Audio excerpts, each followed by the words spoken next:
Anda kembali di One on One bersama Anggia. Mirsa, saya masih bersama Fitra Eri, seorang influencer otomotif dengan followersnya jutaan ya Mas Fitra ya. Udah kan penduduk Indonesia banyak, saya hanya sebagian kecilnya. Nanti saya juga mau belajar tuh gimana caranya biar followersnya biar banyak. Tapi sebelum ke sana kita bahas nih yang saya tanya tadi.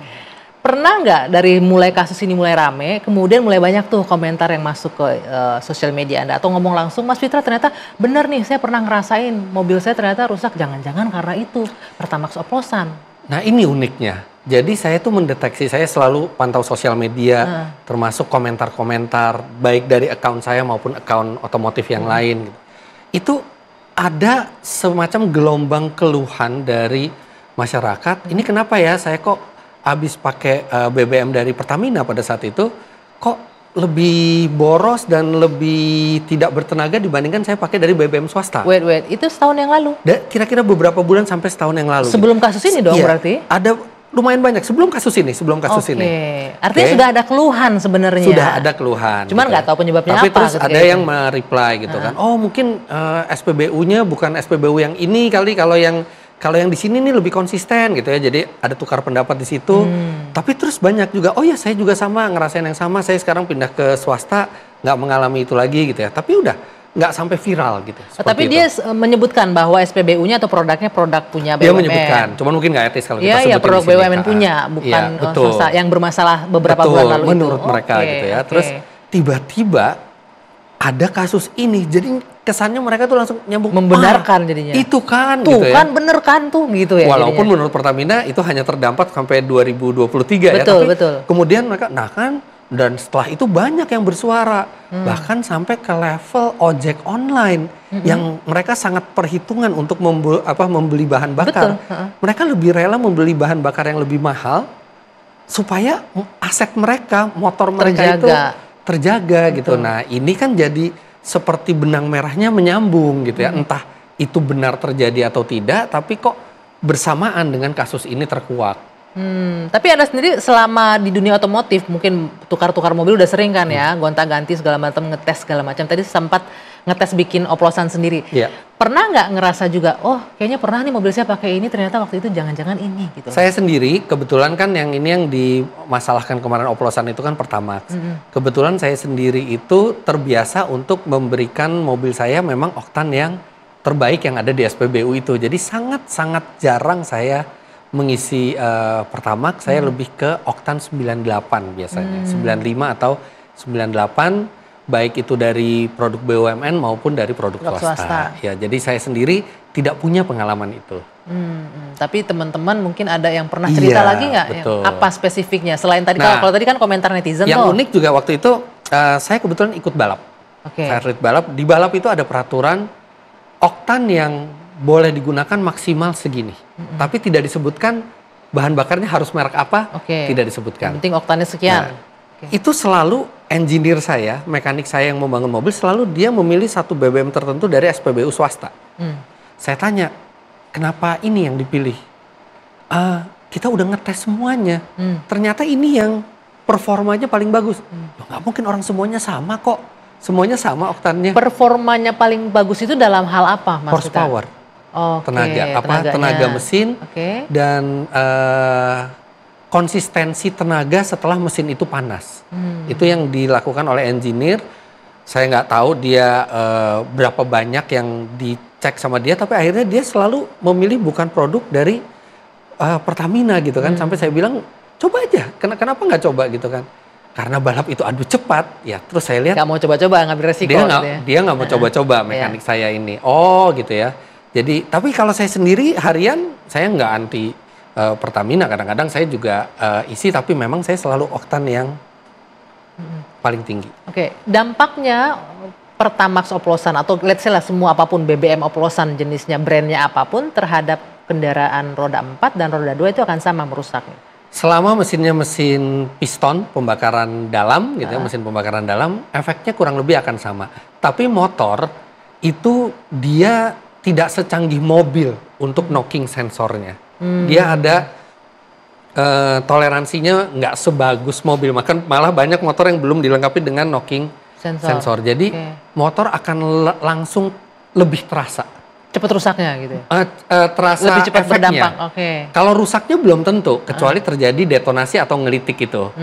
Tapi kalau misalnya terjadi ngelitik, antara mobil dan motor itu sama saja cepat rusaknya. Cuman efek yang terasa itu kalau saya lihat dari komen-komen itu, banyak kan yang roda 2 itu lebih sensitif terhadap perubahan kualitas bahan bakar. Lalu apa Mas Fitra yang bisa dilakukan oleh pengguna kendaraan kalau seandainya mungkin memang disebutkan kan butuh jangka waktu untuk sampai merusak mesin secara mekanik dan lain-lain. Tapi di kondisi yang sekarang udah terlanjur, mau benerin lagi apa yang harus dilakukan? Kalau udah terlanjur ya sudah, kan kita tidak mungkin memutar waktu.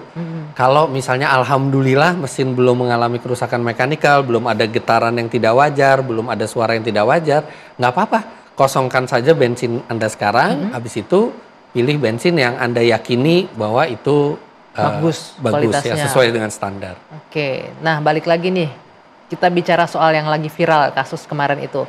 Tadi kan Anda sudah klarifikasi Mas Fitra bahwa itu adalah karena adanya kalimat yang berbenturan, pernyataan Anda dan pernyataan host. Tapi kemudian akhirnya kan udah terlanjur viral di mana-mana, sampai akhirnya Mas Fitra itu dipanggil pihak kejaksaan. Itu juga rame lagi tuh.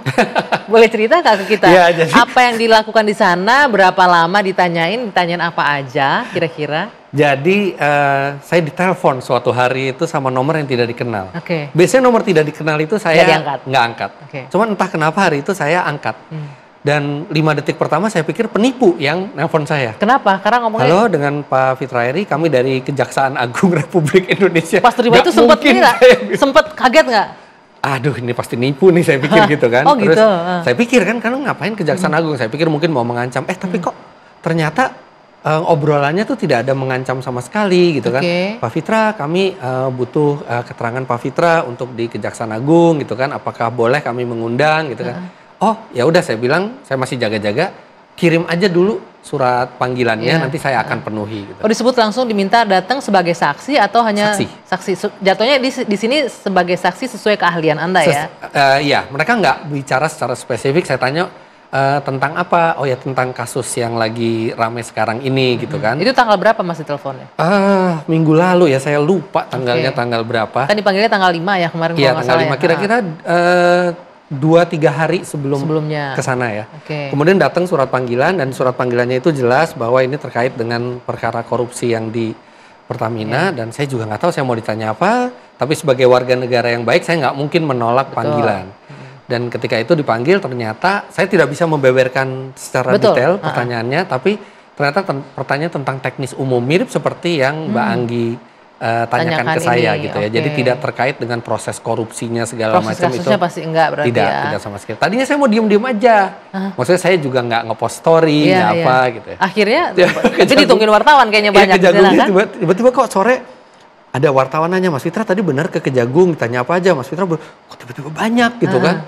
Oh, ternyata memang ada press conference dari Kapus dari Kepala Pusat Penerangan Hukumnya, bahwa bukan cuma saya tapi juga ada 8 saksi lain, dan ya saya rasa itu wajar ya, dalam sebuah penyidikan pasti Kejaksaan Agung itu akan memeriksa mengumpulkan fakta-fakta dari gitu ya. Banyak, dan saya yakin juga selain saya semestinya harusnya ada ahli kimia mungkin dari universitas yang mungkin lebih paham tentang bahan bakar. Kalau saya kan sebenarnya lebih praktisi, bukan peneliti bahan bakar. Cuman praktisi kan lebih tahu nih, ketika prakteknya lebih kelihatan kan, lebih mengerti banyak, paham dampaknya apa. Saya secara umum tahu dampaknya apa gitu ya. Tapi kalau sudah masuk ke senyawa-senyawa yang ada di itu, pasti ada ahli yang lebih capable lagi dari saya. Oke, jadi hanya seputar itu aja keahlian Anda dan pengalaman ketika menggunakan terkait otomotif dan lain-lain. Betul. Itu. Jadi tidak ada pertanyaan yang berkaitan dengan tersangka. Saya juga tidak kenal dengan semua tersangka itu. Jadi tidak ada. Sempat papasan?